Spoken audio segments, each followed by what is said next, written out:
On? Exact. I Pledge allegiance to the flag of the United States of America and to the republic for which it stands, one nation, under God, indivisible, with liberty and justice for all. Well, good morning again. Just seems like I saw all of you last week. Okay, need to have a motion to approve the agenda. So move. Ross, Second. second by Warren. Any discussion? All those in favor say aye. Aye. Opposed? Carried. On to the consent items. In regards to the minutes, I did find some things that need to be corrected that Sam has taken care of, so they'll be good. So looking for a motion. So moved. Gary I'll second. and Ross. Any other discussion? All those in favor say aye. Aye. Opposed? Carried. Okay, issue form. Oh, Ross. Have anything? I do not. I did not attend any meetings, and I was out of town most of last week after our meeting. Okay. Gary. On Wednesday, I was on KROX for the Valley Talk. Thursday, Joan and I were both at Extensions, got reports on 4-H. I think one of the things that their numbers seem to be looking good, very positive, and kind of excited. They were kind of taking a STEM effect with science, the teeth. They've already done a tooth, the nose and nasal section is coming up, Boogers. and the digestive system. So, obviously very educational, and they're doing it in kind of a elementary presentation, I would say. Yeah, so it's more like towards the clover buds, like up Yes. to third grade. So, yeah, gross science. That's kind of what they call it. And when I first read it, I thought it said grass science. I'm like, okay, but Well, it was just to get kids a little bit more excited about something gross about their mouth and how to take care of those things. And then Friday, Warren and I were at the Corrections Advisory Board, and that's always good to hear what kind of issues that are coming up. And one that most were concerned about was the changes of 11 and 14-year-olds and how they're being sentenced and that type of thing. And people really nervous about how is that age if they're a very violent type person. And they are apparently really, really difficult. And if you put those with other adolescents, it's not working well. So something that they're looking at. They're not sure that the age, I don't think, is changed yet by law, but it certainly is a priority apparently for some legislators. I think they had changed the age of delinquency. Right, that's exactly what it's all about. Mm-hmm. So. And the numbers are down, and apparently a lot of places the sheriffs are there. So the question was, is there less crime? And I guess in East Grand Forks, or that area, thought, yeah. In Crookston, in this area here, in Polk County, maybe more not crime, but maybe kind of some unusual activity. So, but yeah, the number's down, and Warren, are they like around 120 or something like that, or less than that? Yeah, which is good as long as bad people or bad people have done maybe bad things are serving their time. So we'll keep an eye on that. thing, we still, that one pod is still shut down, so Oh, yeah, one that's twenty right. works fine. It's better than back in those 180, 90 days. Young staff and Yeah. they were scrambling. Mm-hmm, mm-hmm. One of the, maybe one of those, it's hard to say exactly what you pinpoint, but there's a lot of drug usage involved with crime. And there seems to be a emphasis on getting those folks some less time in prison if they're going through some type of program to get their drug issues. So that certainly could be very, very good for all of us in the Mm-hmm. big picture. That's all I've got. Okay. Warren. Okay, I had the MPO on Wednesday, nothing of significance. Pine Prairie on Thursday in Thief River Falls, and that was on the forfeiture count had $23,031.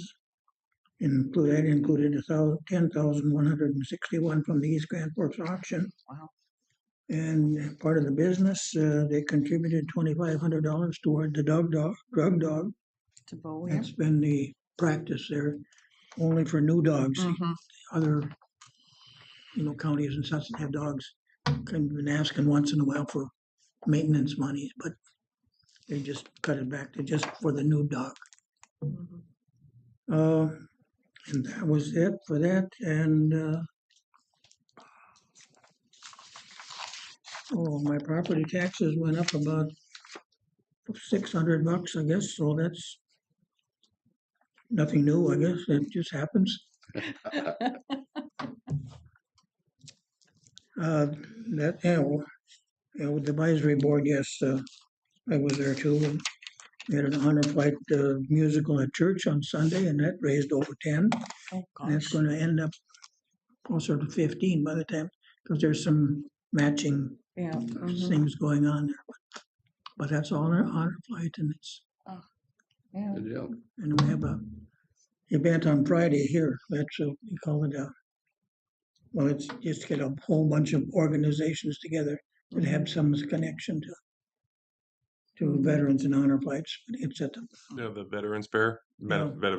Veterans Benefit Fair. Yeah. This Friday. I forgot to mention that. Thanks I'll for. be there. Yep. You had an opportunity to take the honorary flight a few years. Yeah. That was 2 years ago? three, Three? Yeah. maybe even 4 now. I'm not sure. Yeah. It was So does it? fantastic Good event. experience. Yeah. Does it depend on how much they raise as far as whether they take just one trip or two or? No, not really. There'll be 4 trips this year. All 4 of them coming out of Fargo. Nothing out of Grand Forks. There aren't enough northern end veterans supplying, so they put all of them out of Fargo this year. Okay. But so Yeah. they need more. I got application blanks, and I found out the other day that they aren't good anymore because now everything has to be done online now. They don't want the paperwork, which means there have to be a lot of grandsons involved with this whole operation. Oh, you're right with the age group. Yeah. And they'll probably start getting into you have to be Vietnam era to be going on these flights, but they'll go back down to Desert Storm or whatever the next group down is. That'll probably be in a year or so.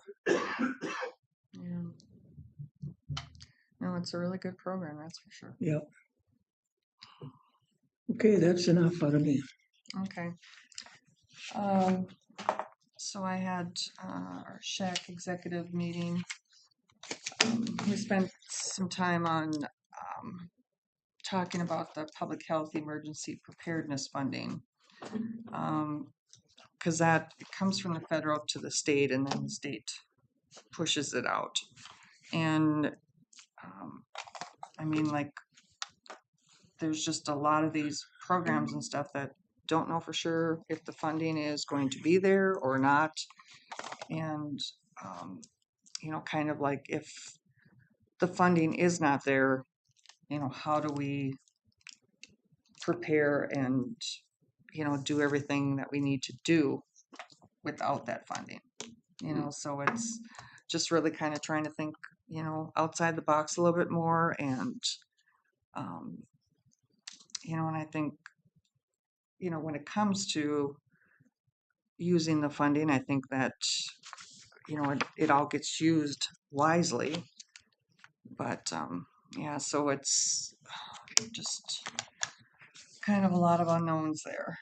And then, like Gary mentioned, we had extension, and yeah, it's definitely. I mean, the 4-H is, it has really been increasing in numbers, which is good to see. Yeah, and I think Katie's always trying to.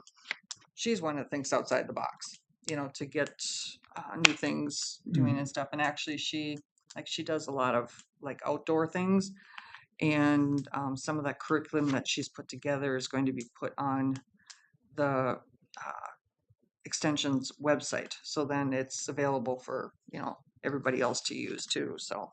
And it's getting ready for the fair that comes up very fast. Uh-huh. Yep. Are we full board now? Does Ross need a representative on Oh, for extension? yeah, he needs one, so I'll talk to you about that after. Okay. Right. I forgot I said I would talk to you about that. No, good thinking. And then I had an AMC, long-term services and supports. We kind of just went over, so this is governor's supplemental budget. Whoa. So we kind of trying to look at, because he actually has included some items in here that our work group is recommending, but trying to make sure that that the work group gets the credit for it, so that those savings get put against our 167 million that we're tasked in finding. So that's kind of, but then this is the DHS supplemental budget. So I hope you don't have to print that yourself. this is just it's a lot. This is one thing right now that is really frying my brain. And then there's talk about taking some of the services work back to the state level from the county level. And then it's like, well, what does that really look like? Looks like shifting the cost. Well, that's with a lot of these things, but I don't even know how to even, look at some of this stuff, because then, like, for one of the things that they're looking at bringing back to the state. I don't know if I can find that quick or not. But it was, I suppose I can't. Let's see.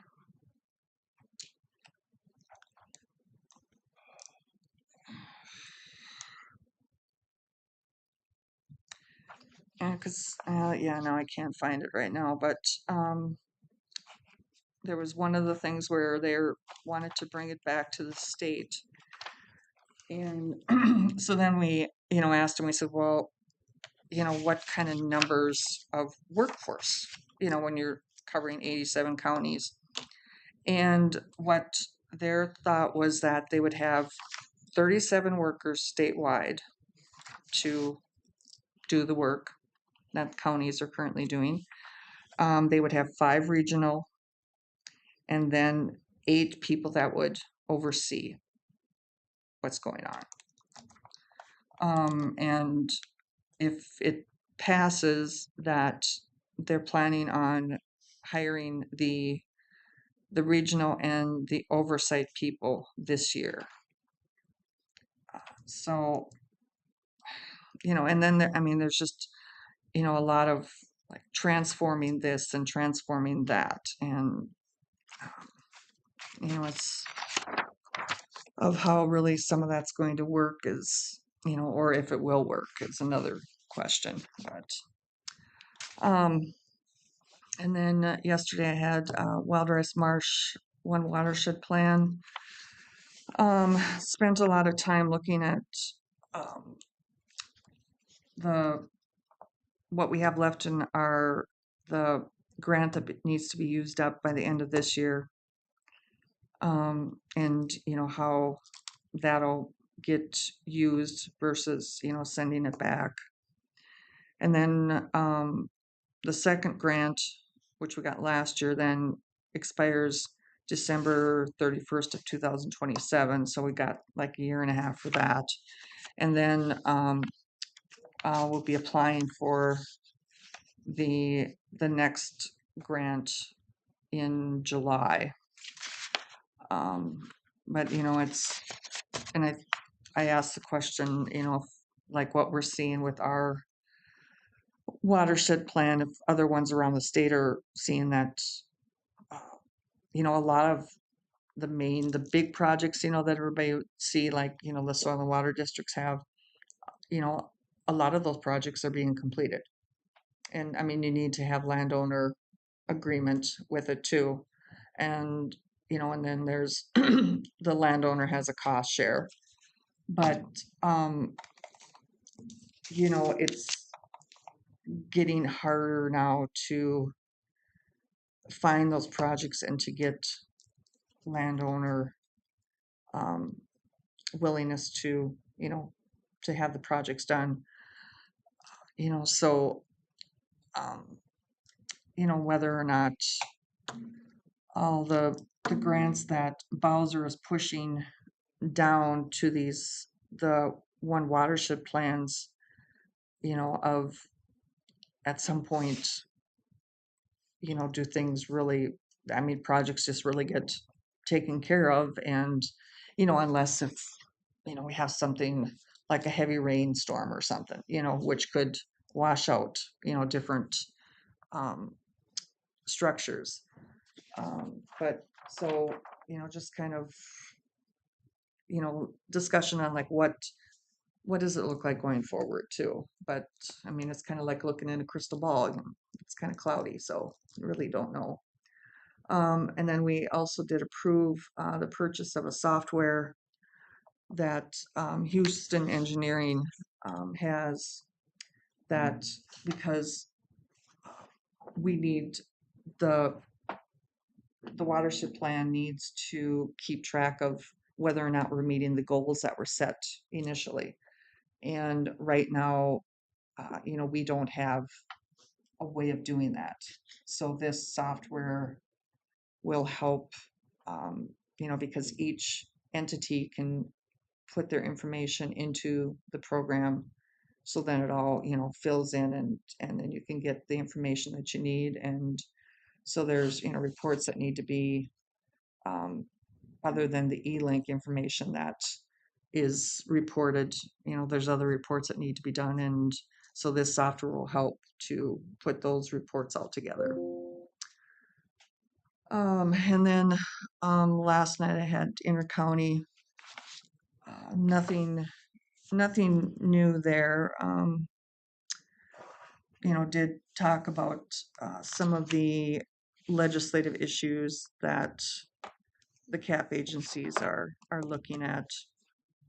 And so now you said, the honor flight, they're going to online application. So actually, intercounty for their like Head Start applications, they've actually are going back to paper.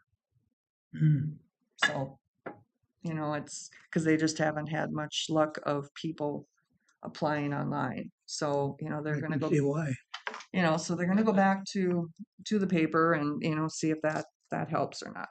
So, but and you're going to the leadership summit Tomorrow, you'll be there too. Yep. Yep. Yeah, and we were supposed to have a board of directors meeting afterwards, but they did cancel that. So and I got an email from did you do the pre?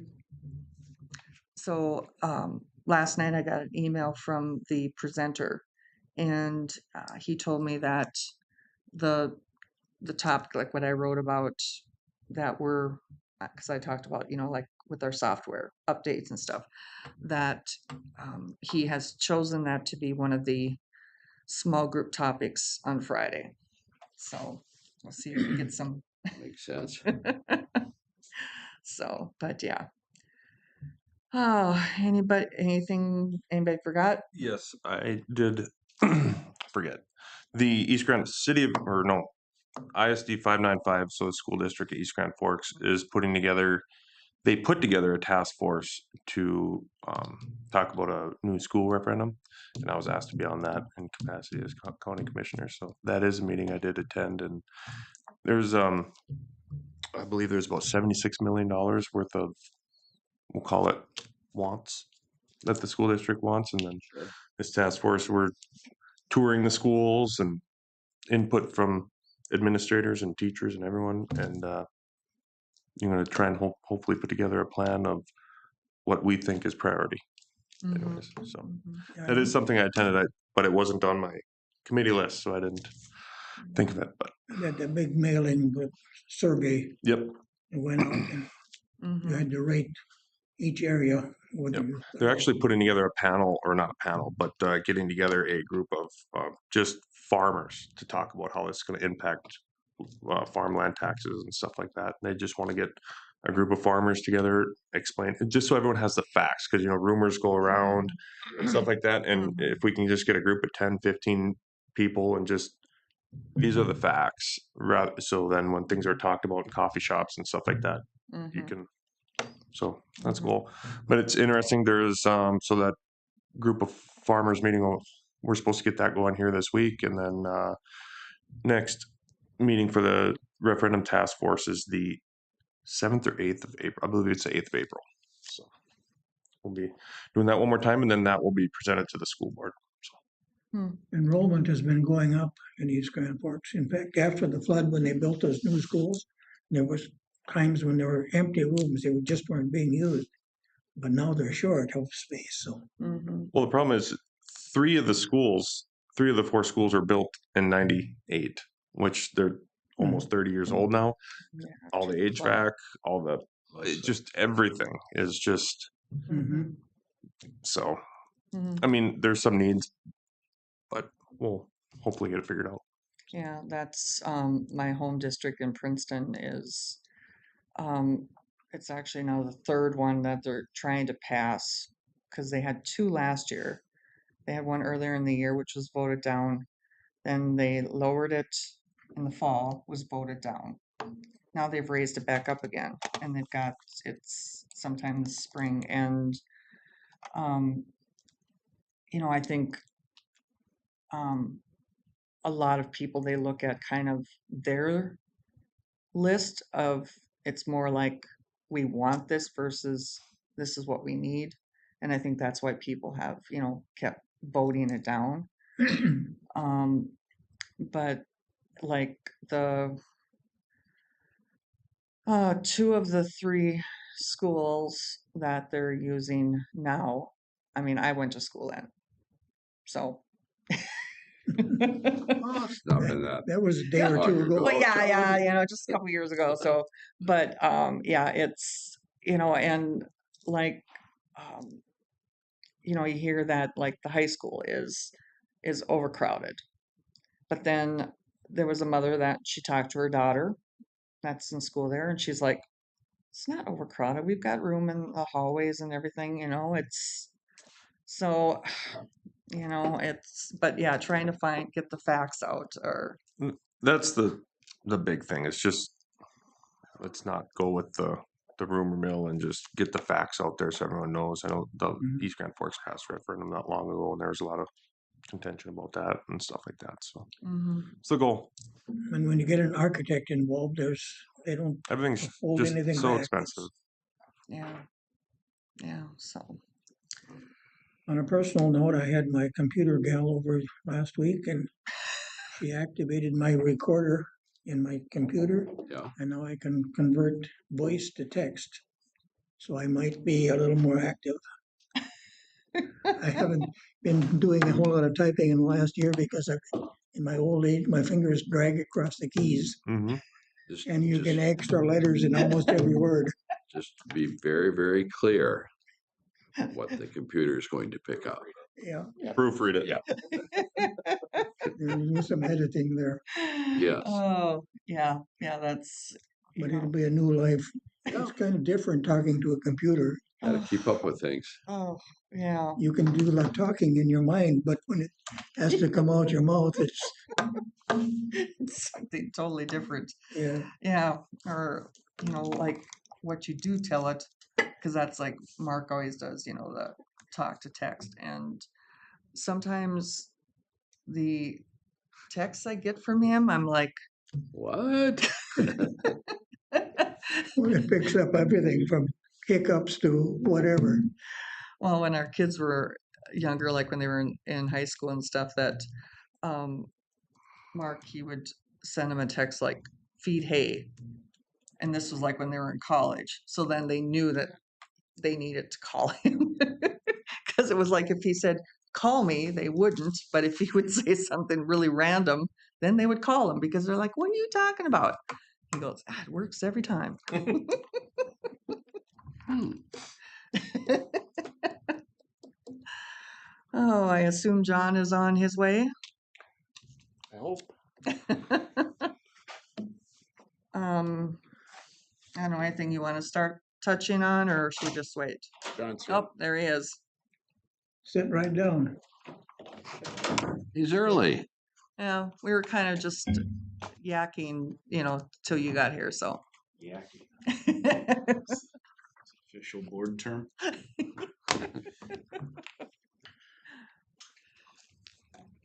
All right. So the yakking part of the agenda end, or we, We're good to Yes. go. okay. Is that check? All right, first order of business is the change order number 5. We discussed this at prior board meeting. Uh, Basically, we had the 2 grants from the PCA from 2024. The one was running off the fines, taking the overs and putting them back into the facility, and then taking the glass fraction out, marketing that. We can market that off of the recyclables, but the air system that takes the larger fraction off the fines and puts that back in the facility for further processing does not work on the garbage stream. There's just too much random stuff in there. And so we need to swap that air system out and put in a belted conveyor system in there. So there's some changes to the brackets that would hold the conveyor. They're holding the current conveyor to be modified and beefed up to hold the second conveyor run underneath. They would remove the ductwork in the blower, give us credit back for that, and then install the slow profile trough conveyor to take it from this double deck screen back over to the material recovery facility. So they would look at doing that. It sounds like end of the first week, beginning of the second week of April, and finish that and a couple other odds and ends from the prior work during that time. So probably about 2 weeks. Again, they do most of that work when we're not operating, so it doesn't really impact us that much. The total value on that was about $150,000. They estimated with the credits they could get down to around $100,000 or hopefully a little under. When we finally got the change order numbers, the number's $99,667. I have a feeling that's massaged to be under the $100,000 quoted. A little bit. So that's kind of where we're at right now. So it was kind of a consensus item before to move forward and then come back and get the final approval once that number was firmed up. So that's what we're doing now. So it would be my recommendation to approve change order number 5 to Titus Smurf Services in the amount of $99,667. And you got the money to pay it? we have to have the money to pay it. I hate to say, we got the over 200,000 back on the tariff because Mhm. that wasn't money that Right. we had planned. Budgeted. Right, yeah. But we had to come up with it. But we did move some money around from the compost pad to the material recovery facility project with PCA approval. So that does kind of wash out a bit. We still are going to be a little over the grant amount, but when we did the bonding for it, we actually took out more than the minimum on the grant amount anyway. So But you are accepting glass items now. we sent a load down to St. Paul. That's where the glass facility is. It's called Sabelco now. It used to be Strategic Materials. They're actually like a mile away from the MPCA office in St. Paul. So they came up and took a load. They ran it. They really liked it. Now they're asking for how much can we produce, but with the limitations here, we don't even know how much we can produce because we haven't really been able to run it on the garbage side. And it's just kind of operating. Todd has to change some settings a little bit to get it even on recyclables to work. So we don't really know how much we'll produce out of it yet, but yes, it'll work. Well, East Grand Forks is part of the Grand Forks system, and they have eliminated glass. Glass has to go into the garbage, and I don't know what it does then, if they crush it or just bury it or whatever they do with it, but it used to be a recycled item, and now it is not. And there's other places that have done that. They've done because it's very hard on equipment. This isn't that, and we're going to handle it one way or the other. Mm-hmm. If they throw it in the garbage, it goes over that system too, because the system runs both garbage and recyclable. So that's where we're unique. Diverting it does us no good. Mm-hmm. So it kind of leans into it instead of away from it. But that waste packaging law that was passed in 2024 is going to change all of that. East Grand Forks may be wishing they wouldn't have done that. Tying themselves to Grand Forks is a different issue. North Dakota isn't going to be affected by Minnesota law, but everywhere in Minnesota will. Mm-hmm. So we'll see if they're paying attention. A lot of places aren't right now, to be honest with you. I've sent out notices to all the counties up to the Canadian border and down to the Perham waste group. Just trying to let them know I only heard back from a couple of them. And the ones I heard back don't give me much hope. They basically didn't read the letter. So, so anyway, I that would be my recommendation is the change order number 5 for 99,667. I'll move. Okay, Warren, I'll second. seconded by Ross. Any discussion? All those in favor say aye. Aye. Opposed? Carried. Okay. Quote, there it is. The next one is we had a request to purchase our old Bomeg landfill compactor. That's the one that burnt up September of 2022. It's a fairly light compactor.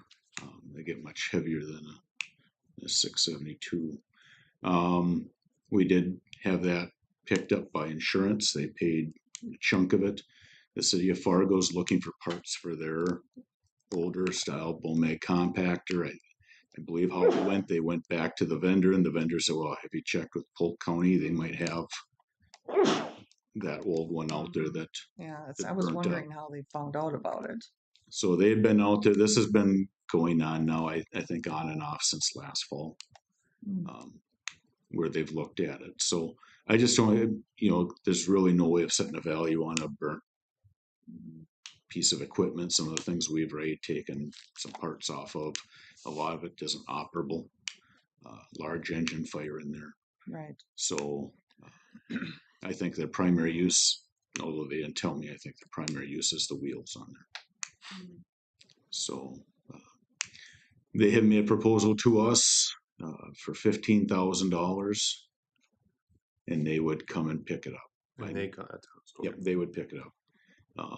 scrap metal value would be a couple $1,000 and we'd spend more than that loading it up and hauling it out there. We purchased that old John that I purchased off of a government bid site 12, 14 years ago now. Ended up selling that to Hubbard County. But when we had to move that one, we spent $8,000, $9,000 then to load it and move it. They're kind of difficult to move with those wheels on there and the weight on there. You're looking at 60,000 pounds of weight on that equipment. So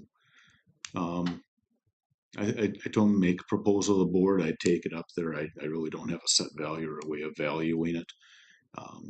It's more what is it worth to them. I can tell you I don't think it has a lot of worth to us, other than for parts for a machine that we'll probably be getting out of in the next year or two. So they may be back asking to purchase the other one.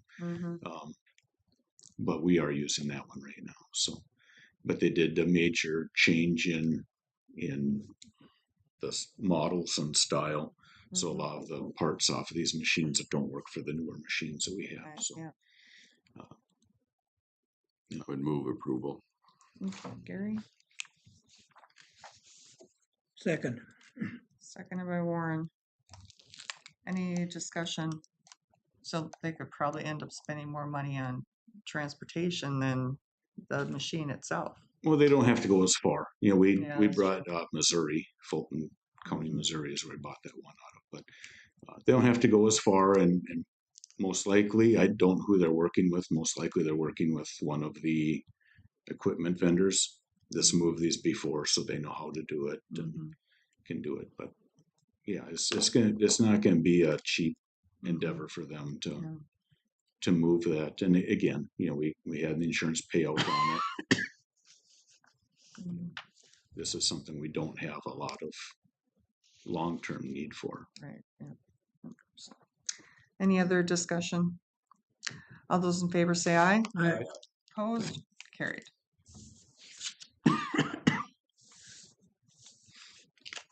That it? That's all I had on the agenda. So Okay. if there's any questions you have for me, I'd still like to come out for a tour at some point. Get a hold of you. next week won't be very good, but No, after that, I think it slows it's down. gonna be this summer at the earliest. So Bonding bill is still positive. I haven't heard anything one way or the other on. We have Josh and Hubbard put our request in again. Good. The PCA had us in their request to the governor's office, and the governor's office, which was a much larger sum than just ours, and I believe the governor's recommendation was $5 million for the entire program. Yeah. So well short of what we're looking at. So that's not all that encouraging.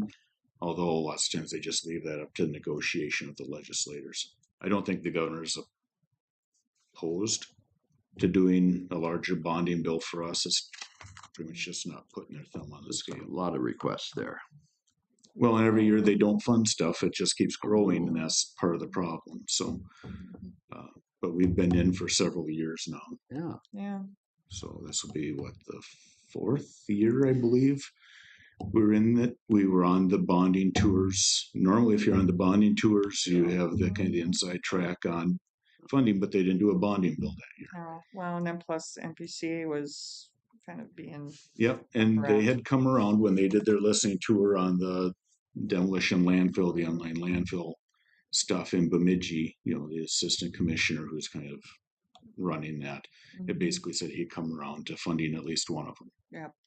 Which would probably be Hubbard County, but there was money in there for equipment and things for us to do the other, because depending on how the rules come out, ours may not have to have the traditional liner. Yep. And he had just got done speaking when there's presenting that natural liners might be allowed. And if there are some, if ours doesn't qualify for that, none. Yeah, right. We have pretty much some of the heaviest clay in the state. So, but yeah, we'll see. I've given up on predicting whether we'll get bonding dollars or not. Still there. It's just a matter of what happens. It certainly Where is the a money lot easier goes. to predict when you have the chair of the bonding committee is one of your elected officials, but we don't have that this time around. So Mm-mm. we did when Leroy Stump was Senate Yep. bonding chair at the time. So Mhm. Yeah, that was nice. yep, it always is. So That was a few years ago now. that would have been 2015. Yep, yeah, I remember that. But then it was the collection box for the deer and bear hides that, Well, that's what they were all interested I in. know what. Deer, bear, moose, and goose. So we had the old sign out front, and they got up there, and every one of them went over there, take selfies in front of that sign, and putting it up on there. Well, at least it was a way that they remembered us. Well, yeah, you can walk them through, and they can see all these, things that they admit are incredible. But when you go talk to them a couple months later, they're, oh, is that where that bear, moose, goose? That's what they remembered of it. So, yeah, it kind of taught us how to do the Stand bonding out. bills. Yeah, you have to have something that they'll remember. That stands out. So Hmm. I don't know, but it hasn't worked so well since then. So we haven't brought that sign back. I can't remember the last time we had a moose carcass in the Yeah. dumpster. It's been a long time. Yeah, yeah. If there was one in there, that might be a problem. But yeah, we did bring that out of retirement for the last bonding tour. So. Mm-hmm. And a couple of them remembered it, even years later. Gotta do what you gotta do. Yep. So, yeah. Well, it's not even May yet, so. Well, bonding will get done in the last couple of weeks. Usually is when it happens. Mm-hmm, mm-hmm. Yeah, because it just gets to be a bargaining tool. Yep. So, but yeah, okay. Okay. Anything else? Nope. All right. Morning. See you later. All right. Thank you. Yep. Good morning. Good morning. I have two agenda items. The first one is a request for a social worker replacement. Replacement of a social worker in the Disability Services Unit due to resignation. The primary responsibilities of this position is to conduct the adult protection assessment and case management for disability services. This position is under the supervision of Marnie Kelly. The request is board approval to fill a social worker position and to fill any internal subsequent position vacancies occurring because of this action. Okay, looking for a motion.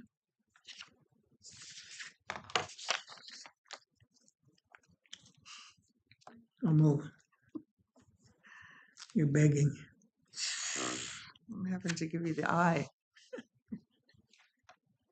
Second. Warren and Gary. That was hard. Any discussion? Can I just, what are the possible subsequent position vacancies?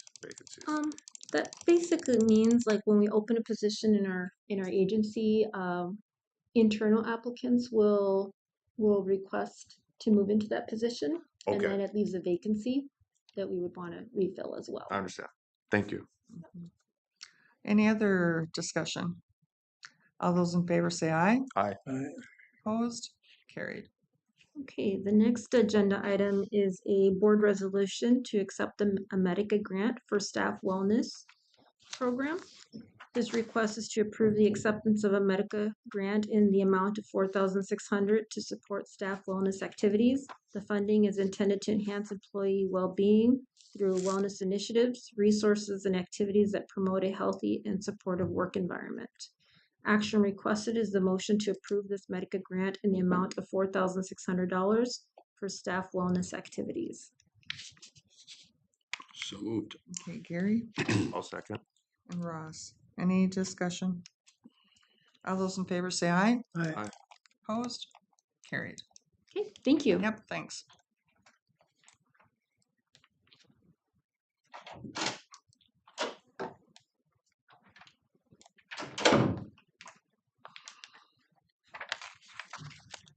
Good morning. Good morning. Morning. So I was busy writing something else down, Joan. What was that last motion? Gary and Ross. Thank you.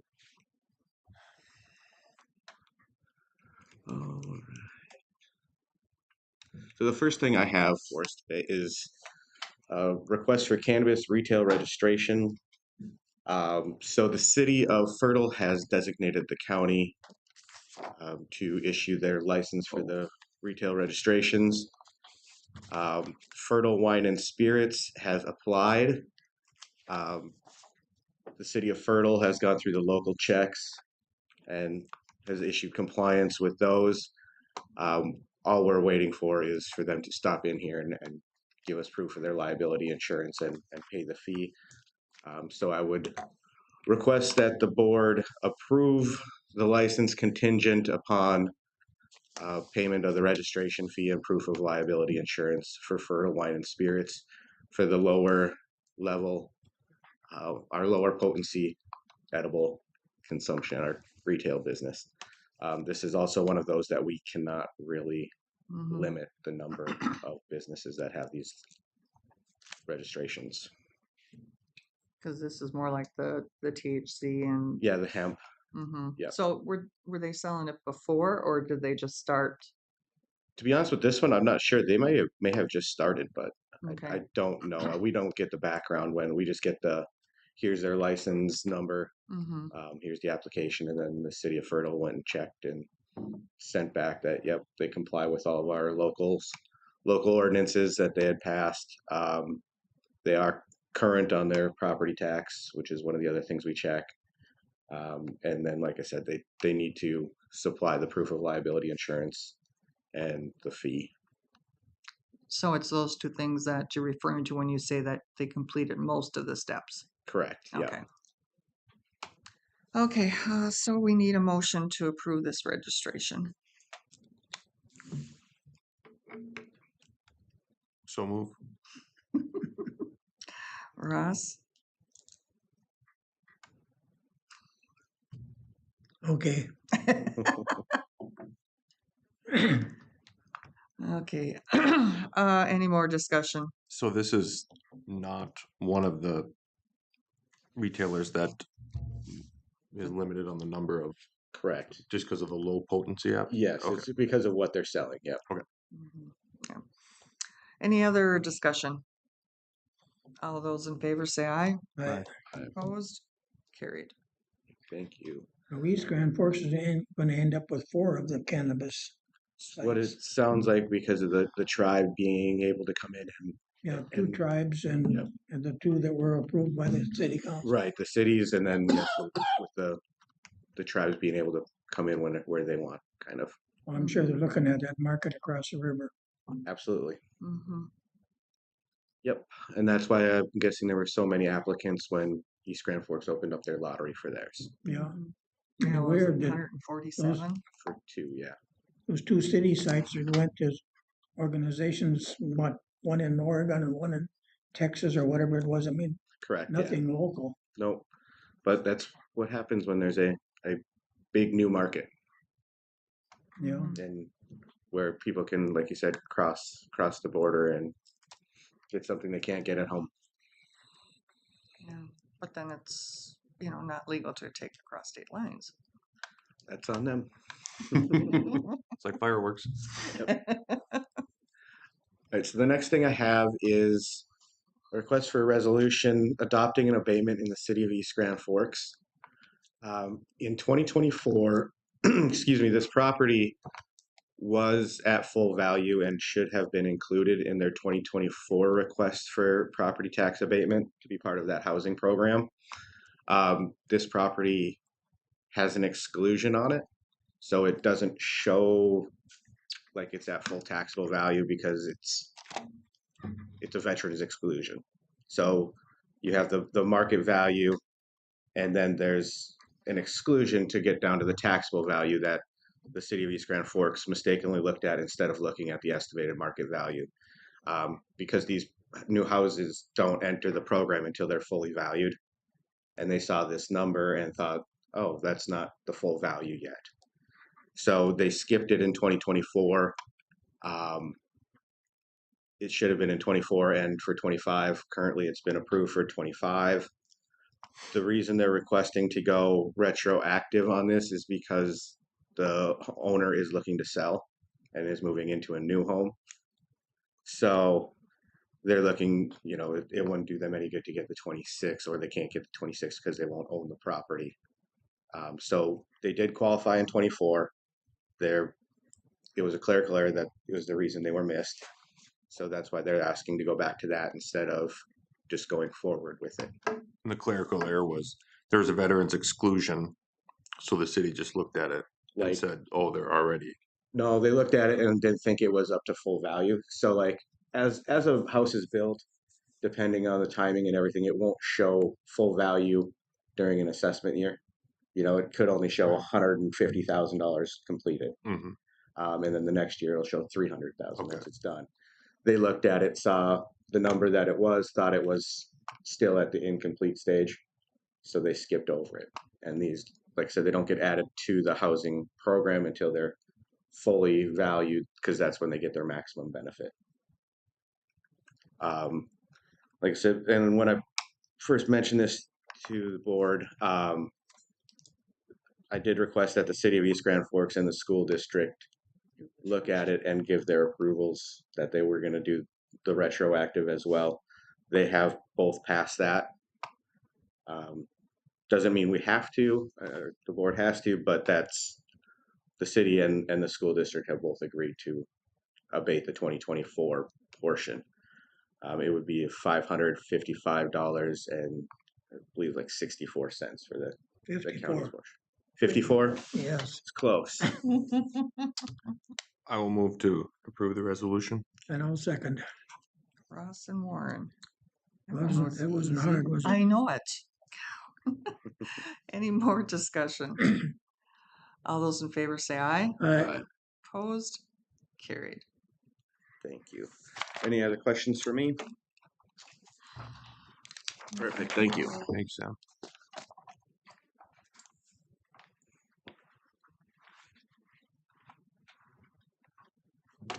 These third meetings of the month move right along. Hey, all my meetings move along. So I know we probably all feel that we just completed the 2026 budget, but it's time to start thinking about the Yes. 2027 budget. I put together the calendar, which essentially follows the same schedule that we've had in the past. And I always find typos after the fact. I actually The found wrong some, dates or? I found two yesterday and made a change. One is I forgot to have, somehow this didn't get into the packet online, but I also had another date wrong, but I've corrected those. But we're very flexible when it comes to putting the budget together, but it's always worth having some benchmarks in there, particularly for staff to manage. The dates that I think are worth noting is to start talking in June about what kind of goals and objectives the board may have going into next year. We've gotten it to be, I think, fairly streamlined in our objectives, and but now we have new Commissioner Pape. A lot comes down to what the levy would be, and we've always targeted that 3% area for increases, and we've been able to live within that pretty much all the years I've been here. We also have the new Questico software, which this will be our second year putting in the budget. And just talking with Stacy yesterday, she has some training that she will be doing to try to work on the presentation side of this. But we learned a lot last year doing personnel stuff, which is a huge part of the budget. And so in a way, we already have some of that budget done for next year. So we'll want to get into issues around capital expenses, capital improvements. We're always there to talk about labor issues, but and operations. I think we've got operations pretty streamlined for the most part. So we'll have some discussions in June and about mid-June. The finance department opens it up for data input from the departments so that they can put in their initial budget requests. So at least I can have an idea of what they're looking at. We give them a month to do that. It's pretty much the same as we used to do. I think everybody caught on very quickly with Westica. Minimal issues in last year for the 2026 budget. As we go through the summer, we'll have periodic meetings. We want to review fund balances and investments with the board. I think that's something that will start rising to more of the level of responsibilities of the real leadership of the board, being yourselves, finance, myself. You know, where do we want to go? Maybe in a more explicit fashion with either policies or practices that go along with certainly fund balance management, but also you know, how we're doing on investments. Before you came on, Ross, we arranged with Morton Financial to manage investments for us. A little bit more aggressive, a little bit more formula driven. And we've had one meeting with our rep from there with the board, and midsummer would be a good time to have a follow-up on that, see how we're doing, and make sure that the board is comfortable with what kind of returns and what kind of vehicles we're using for housing the county's funds. You get into September. September is always kind of a key month. That'll really be the easiest time. Let me go back a month. I meet with the department heads in this room. We go through each of their initial budgets. The finance committee has sat in on those the last couple of years, but it's really my opportunity to kind of go through line by line with each department what they're attempting to do, issues that I know exist, make sure we're fleshing things out, and basically I will stick my nose in and pare some things back if I think that that's the thing to do. Since everybody has been working here for quite a long time, I mean, we're very familiar with each other about what we're looking at and why. So, but that's a couple of days to spend right here in this room with them. So we'll do that at the end of July, and then getting into the latter part of August and early September. That gives us more to share with the board about, you know, what some of the issues are developing for the budget. September, we've got the 2 meetings where we kind of replicate those department head meetings with the board. Do that here.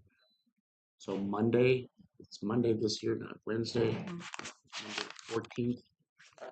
Please block your calendar so that you're here all day, along with the 15th, which is your normal board meeting day. It's also your social services board meeting day, and we do the social services budget during the social services board meeting with the 2 citizen reps. So we spend 2 days on that, come out of that with a pretty good idea where you want the preliminary levy to be. The preliminary levy is the levy that gets put on the public notices for the budget hearing as to what everybody's levy increase would look like. It's not the final. It's a cap on what the county, frankly the cities and townships can do as they finalize their budget in October and November. So that's kind of a key date, the 22nd. The 14th, just a reminder, we're not starting till 10:30. because of corrections. Well, you have a conflict there, but Right. this board said you're gonna meet on the 14th.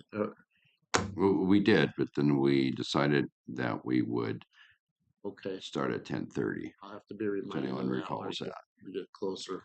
Right. Yeah, So the 14th is 10:30. yeah, Right. That's what we had. yeah, Yeah, well, okay. I already got an amendment I have to make. Yeah, we'll still end up spending 2 days. yeah. And nothing says you have to stop at 4:30 or 5. to go Or into the- 7 or 8. Right. Stuff can get done, right. So we kind of finish up a lot of the budget work in October, November. One of the key things that happens later in September is we get our insurance renewals. Because we're in the second year of 3 years with contract negotiations, we already know what that's likely going to be, but we report it anyway. It's kind of everybody wants to know thing when it comes, but we've got a cap on what the increase can be with Blue Cross Blue Shield for 2028, so or 2027. And then the public hearing is at December 1st. That's at 6 p.m. That's an evening hearing, so the board meeting is the afternoon. We'll probably start that at 3, I believe, and then break. Yeah, it depends on, I think I had written down 1, but I think it depends on what's on the agenda. Yeah. You've got the AMC conference. We're always working around that, and we got one final department head meeting after that conference, and then the budget itself. All the 4 resolutions that I bring to the board get adopted on the last meeting of the year, which is the 15th. What are the AMC dates? 6th through the 9th. Yep. But I always end up going down on Saturday because I've got board of directors earlier on Sunday. And then I So usually you've seen this before. It's pretty much just updating the dates, and then that Monday instead of Wednesday in September. AMC is down in the cities, right? St. Mhm. Paul, Bloomington. Bloomington. Mm-hmm. Do they have a location? Doubletree. It's an easy one to get to. Mm-hmm. Yeah. Yeah, because I think we can't remember for sure how long our contract is with them, but I mean, I think, you know, if their bids continue to be competitive, I think we'll be staying there. So If the schedule looks okay, and just a motion to adopt it, share with the department head meetings. or So department head moved. meeting. okay, Gary, A second. Warren, any more discussion? All those in favor say aye. Opposed? Carried. On that levy situation, one of the factors there, it doesn't affect the levy, but it affects the number of people paying for it. We have new construction valuation going into every year, and that usually runs about, say, 25 million or so. So that those people are adding to, to just reduce the tax bill a little bit for somebody, for everybody. Interesting. And of course, It'll be an interesting. it'll be interesting now. It'll be an interesting first year. That's for Process, sure. yeah. Well, Doesn't necessarily reduce the tax bill, but it increases the tax base. Mm-hmm. okay, Or it's spread out over a larger number. 12 months, the same But thing. if you increase your levy over what you've increased your tax base, you're not gonna lower somebody's taxes, so that's why it's important to see it's the base that is increasing, not necessarily reducing a tax. It's reducing it from what it would be without that new valuation. If everything else were to stay the same. Yeah. Which does not happen ever, so. Anyway, a lot of that new construction was coming on the farm, farm buildings and such, and you kind of wonder if that's going to hold up now with current farm prices. Anyway, just a thought. Yeah, no, Mhm. Yeah, we'll get into that later, because there's always a lag too. The valuation, by the time the taxes are paid, it's what, 2-year lag, Yeah, roughly. we can get into all Yeah. this fun tax stuff. Mhm. Sam lives it, so. This is 2026, so we're in year 2 of our 3-year collective bargaining agreements. Usually this is the year that we do a market comparison for wages and benefits for the county. Back in 2016, 2017, I had the labor attorney at that time. I think I've got that in the packet. No, I don't. I did not get this right. We had Mike Rengel, was our labor attorney at the time, give us a list of comparable counties. If the board remembers, one is we kind of needed something to hang our hat on, but we were also dealing with the county attorney's wages, which you can work outside of the normal grid system that we have. Mike gave us kind of a formula of counties that were just less than us in population, more than us in population, plus 2 in our region that were larger and smaller. I'm suggesting after kind of kicking this off with our consultant, maybe updating that, maybe having it adopted as a board resolution. We never adopted anything before, so maybe this is time to do this. If you look at the little grid I've got up here, the counties were Marshall, Pennington, Hubbard, Brown, LeSueur, Freeborn, Pine, Cass, Morrison, Nicollet, Becker, Carlton, Beltrami, and Clay. And I kind of lay out the rationale in the whereases. The 4 larger counties were Morrison, Nicollet, Becker, and Carlton. 4 smaller counties were Cass, Pine, Freeborn, and LeSueur. The ones in the area are Marshall and Pennington, and then Beltrami and Clay. When I've had some conversations now with our consultant who performs the study, and I said, I think I should go to the board and relook at this a little bit. One thing you're going to note here, the 2015 population numbers, Polk went down. We went down by over 1,100 people. Mhm. That puts us below Cass.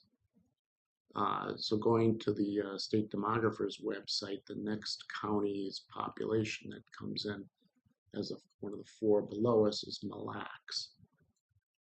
So I added that in. Cass went above us. That drops Carlton out. So I got the removes here.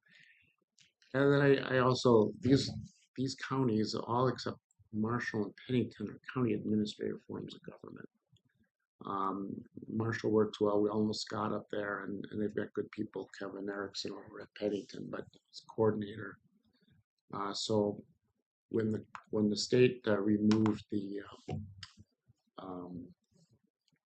cap on city, county managers, administrators' wages based on what the governor makes, this was changed about 3-4 years ago. There's been a surge in what those positions get paid, and because we basically pay equity, the county administrator's wage is the cap on all the other positions. So there's been a lot of increase in what I call professional positions. It's not just administrators and managers, it's finance people, it's engineers, seeing vacancies around the state that are out of our pay range by a considerable amount. So my suggestion is that with Mille Lacs being a administrator county, that's fine. Carlton was is an administrator county, but they're now too large that Marshall and Penny can get replaced by Hubbard and Brown. Of course, Hubbard is in our area. Brown is basically New Ulm, but population-wise, they're right down there. I've asked Tessa Melvin at DDA, is this going to like lurch us in any one direction? Not really, but it's probably a bit more fair comparison going forward. So that's kind of my recommendation here. So the changes would be to add Hubbard, Brown, Mille Lacs, all still smaller than Polk, and remove Carlton, and adopt this list. It's basically Hubbard, Brown, Mille Lacs, LeSueur, Freeborn, Pine, Cass, Morrison, Nicollet, Becker, Beltrami, and Clay. And we'll use that going forward. The other thing that this does, whenever we negotiate with the collective bargaining groups, they all bring in different comparables. And, you know, one thing to make sure everybody understands is the comparables don't dictate what we set our wage grid at. It just gives us a range, and then the county decides, the board decides where you want to be relative to these other ones.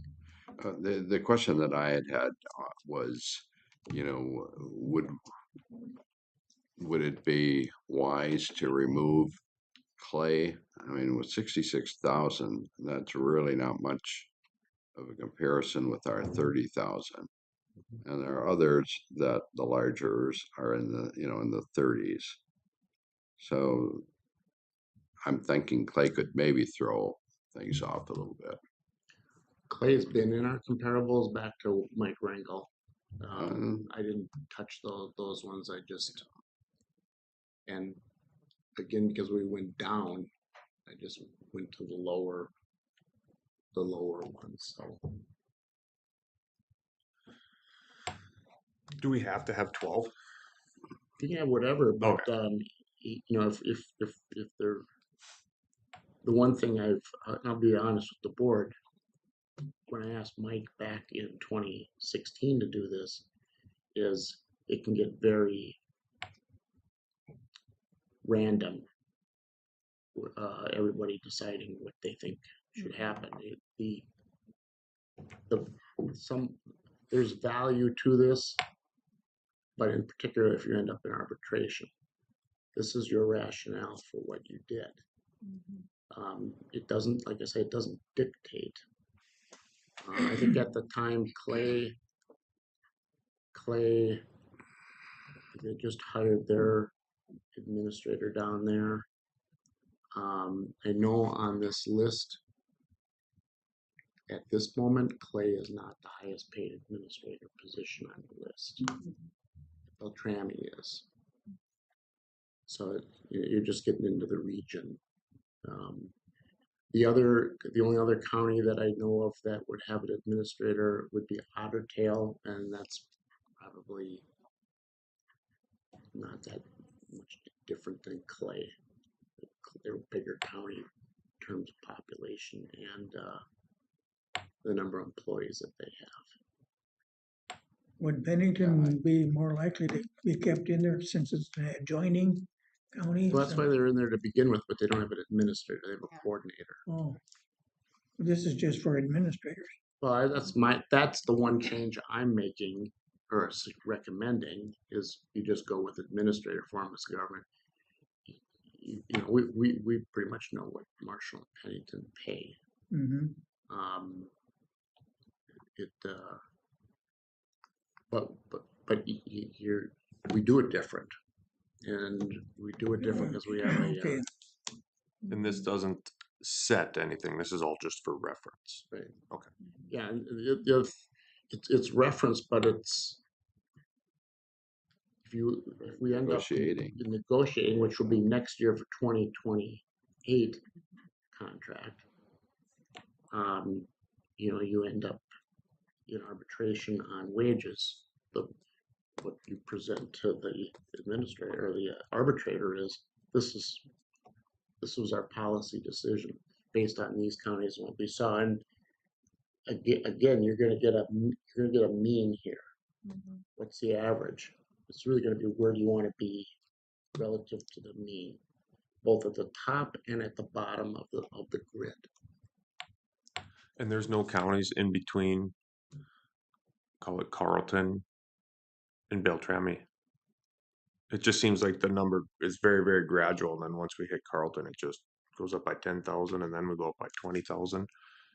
Well, and I wish I meant to have Mike's letter in here. I did not get this packet. I'm just wondering if there's counties closer to the 30,000 than Clay County at 67,000. It's kind of what I'm thinking is, or we could just eliminate Clay, and then the others are, at least closer to our 30,000. So I think that's probably the most comparison. Or will Clay be a good reference of a county that's about double the size? Well, it's hard to explain that. Right. It's negotiations. I would just as soon not have to deal with that. That would be my recommendation. Is also remove Clay. And what was the reason for removing Carlton? Polk went down under Cass. Cass was below us, so the four above us were Morrison, Nicollet, Becker, and Carlton. Mm-hmm. I mean, some of these counties are nowhere near Polk County, but they are in population. Right. Okay. In the region, there's not that many administrator counties. There's a little bit more. Kitson is administrator county, but they have 4,500 people. So again, I'm going back to, and I can't believe I didn't have this in the packet because I thought I had more I have more paper with me here than I do in the packet. But Mike Rengel's rationale was the only two counties on here that weren't Mike Rengel's recommendations are Marshall or Hubbard and Brown. And now Mille Lacs, with his rationale, would be the next one coming in.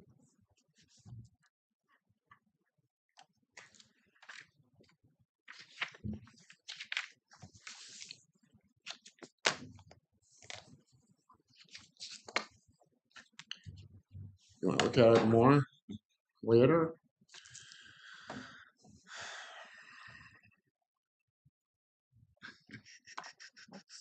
What's your thinking?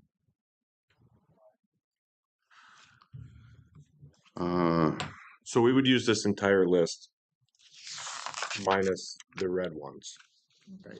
for comparisons. Right. Mm-hmm. And maybe you explained it and I wasn't listening, but why are we removing Carlton versus Clay? Polk's population went down below. In 2016, the counties that were larger than Polk were Morrison, Nicollet, Becker, and Carlton. The ones that were smaller than Polk were Cass, Pine, Freeborn, and LeSueur. Polk County's population declined. Cass County's population went up. They leapfrogged us. Mike Rengel's rationale was the four above us in population, the four below us in population.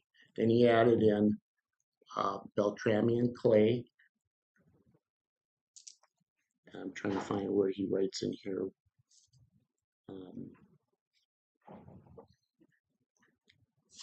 And then also Marshall and Pennington were smaller. So we've gone down. We've removed one larger, which is Carlton.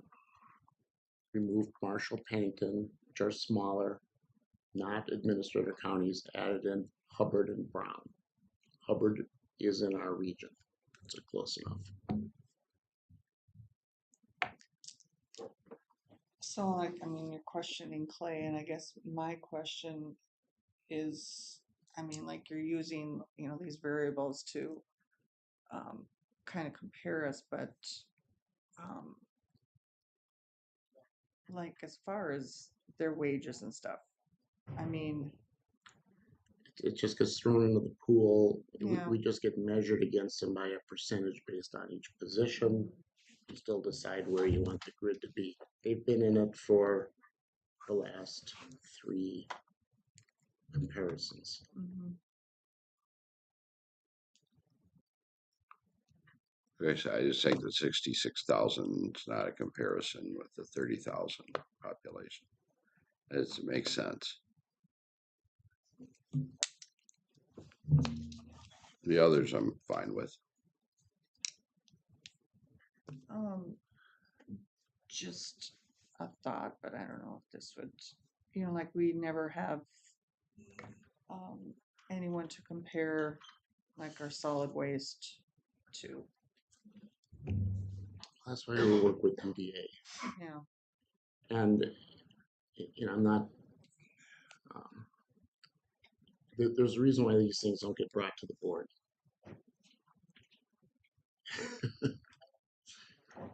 Mm-hmm. Everybody's got a different idea, Yeah. but one of us has Yeah. got to do the administration of it. And I try to assure you that you still end up voting on what the grid is, Mm-hmm. which you have every Right. year Mhm. since we've had a grid.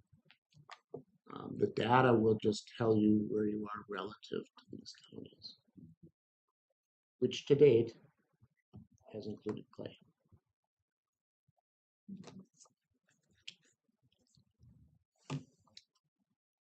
So what's the thinking here?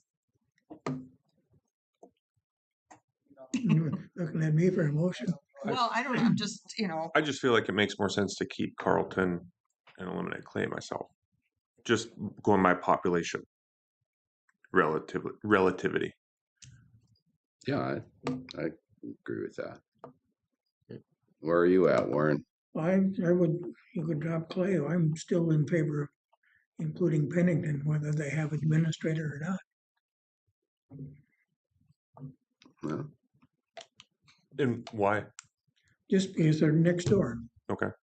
in comparison to but like, closeness. but like Chuck said, I mean, our next door, we know what their wages are. I mean, it's, Yeah, but it's not going to end up. Yeah, in but any but it's not in the facts that we're going to be used when it sits down next year in negotiations.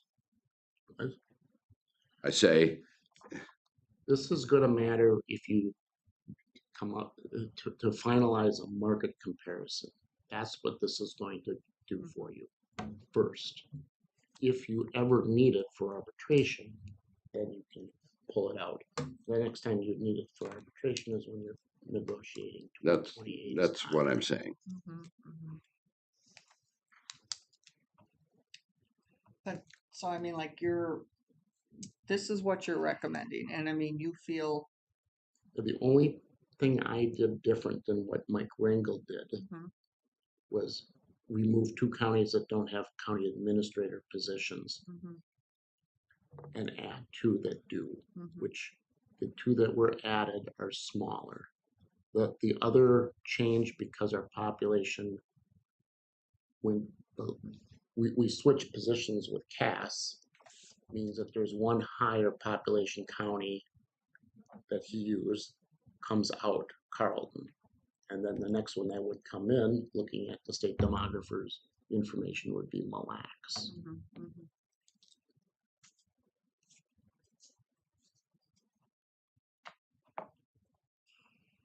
I just feel like, in my mind, it would make sense to remove the top population and keep Polk County more centralized in population. And that's just my simple way of thinking is I understand Polk and Cass flipped spots, and I understand removing Pennington and Marshall for not having an administrator, and they're much smaller. But why wouldn't we remove the top end population instead of one that's 36,000? Yeah. That's so close to our population. Why removing that one versus the 67,000 that's way towards the bottom of the list? Are you moving that? No, I'm just talking, I'm thinking out loud, I believe. I'm looking for a finance committee member to make the motion. Well, I would move to remove Clay and keep Carlton in there. And I'm certainly open to including Pennington. When we're looking at area where we're hiring people, I mean, that makes a big difference. Mhm. To me, you're comparing with some people that are working in similar areas. Yeah. Granted, 13 is a low number, but it's not any farther away than Beltrami. I guess it's high. So my recommendation is to keep Pennington, remove Clay, and keep Carlton. We have Carlton now. I'd like to withdraw the proposal. I mean, if we're just gonna have random, well, I want this, I want that, I'm not recommending that. And all due respect to the finance committee, I didn't think this would be that big of a deal. I thought it made sense. Well, I don't But think it I doesn't got- make sense that we still have Clay in there. It's, Is that a motion? Remove Clay? Well, Chuck pulled it. I did a motion that we could see if we have. Vote on it. Let's see if we have a second, Chuck. I gave you my recommendation. I don't think Motion was what? to remove Clay, keep Carlton. And are we eliminating any of the, and I'm fine with removing Marshall and Pennington. I'll second that. Okay, so the motion was to remove Clay and keep Carlton, correct? Correct. And also remove Marshall and And Pennington. remove Marshall and Pennington. Okay. Any more discussion? All those in favor say aye. Aye. Opposed? Carried. Okay, I'm filling in for the sheriff here. We've got a vacancy in his department for a clerk typist cashier 3. So I'd like that to move ahead. The individual is moving over to the finance department. Okay, so need a motion. So move. Russ, Second. seconded by Gary. Any discussion?